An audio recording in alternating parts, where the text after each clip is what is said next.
Nous avions vu dans la Mishnah, lorsqu'une bête tombe dans un champ qui est en contrebas, la bête tombe donc béonès, le cas se décompose en deux parties.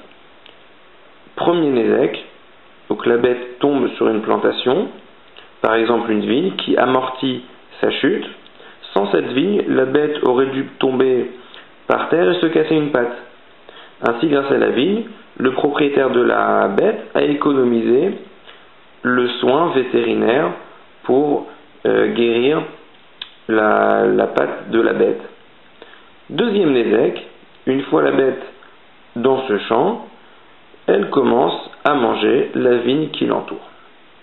Donc la Mishnah nous enseigne.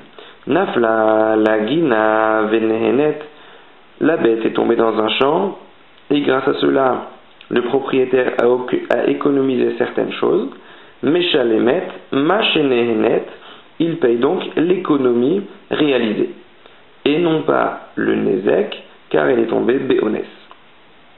Amarav, Rav nous dit Benirveta, lorsque la Mishnah nous a enseigné Meshalemet Machenehenet, c'est uniquement sur ce qu'elle a écrasé.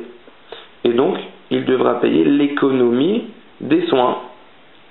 La Gemara demande Avalachla, mais ce qu'elle a mangé, Afilu Machenehenet Ena Meshalemet, elle ne va pas payer l'économie du repas, car son propriétaire aurait dû lui donner normalement pour 10 euros de foin, par exemple, à midi.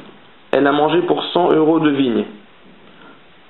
100 euros de vigne, tout le monde est d'accord qu'elle est pas tour, car elle est tombée béonès. Mais au moins, elle devra payer les 10 euros de foin économisés.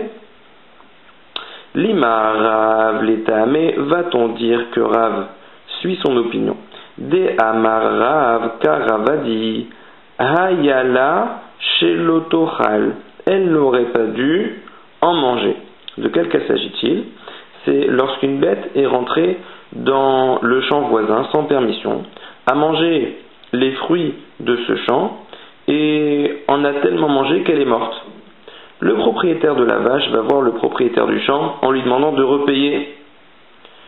Le propriétaire du champ argumente à juste titre Hayala chez l'autoral, elle n'aurait pas dû manger les fruits. Tant pis pour toi, elle est rentrée sans permission dans mon champ.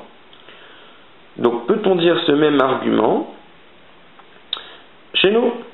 Le propriétaire de la bête peut-il dire au propriétaire de la vigne la bête est tombée chez toi béonès, elle n'avait pas qu'à en manger, je suis pas tour?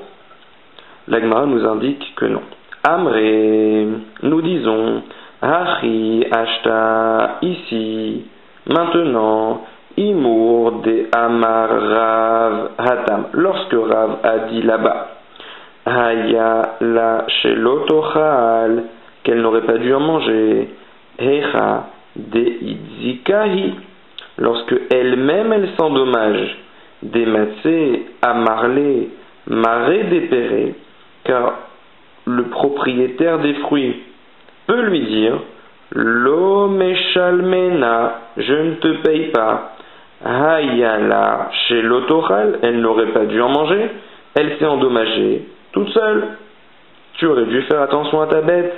Les azukehi, par contre, elle, même lorsqu'elle endommage.